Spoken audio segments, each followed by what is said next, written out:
The last 3 years I had older kids, and so I've always had this set up for older boys, all about 5 and 6 years old. Things have changed, and now I have babies, and I just don't know what to do. But then we would still have create an open space because it sounds like all of the children want to use the bigger space. Porque lo que pasa es que a lo mejor todos los niños quieren usar el espacio grande. Sería una muy buena idea expandir todos los juguetes de los niños en todas las diferentes áreas, porque esta área está abierta para todos. Ajá. Entonces, y los bebés están en todas las áreas. Entonces, esa idea sería perfecta.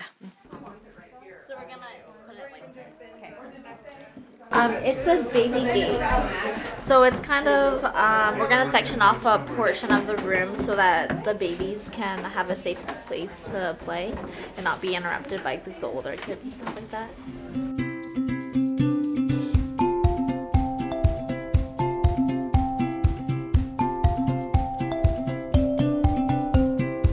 What we did here is we gated off the STEAM, so science, technology, engineering, arts, and math area. And the main reason we did this is because we wanted to make sure that the materials that were appropriate for older children were still accessible, but not for the younger kids.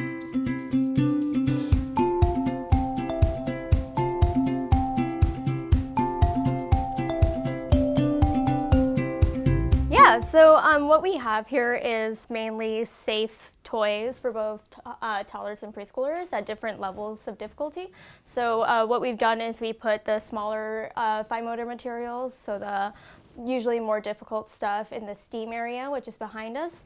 And then over here we have on the bottom the most simple fine motor materials for the young toddler who's crawling now to access, and above it is a little bit more difficult stuff for the preschoolers. In this space, we have the art materials down low and accessible to the children because the toddlers aren't going to be able to get in here because we have this nice gate that will keep them out.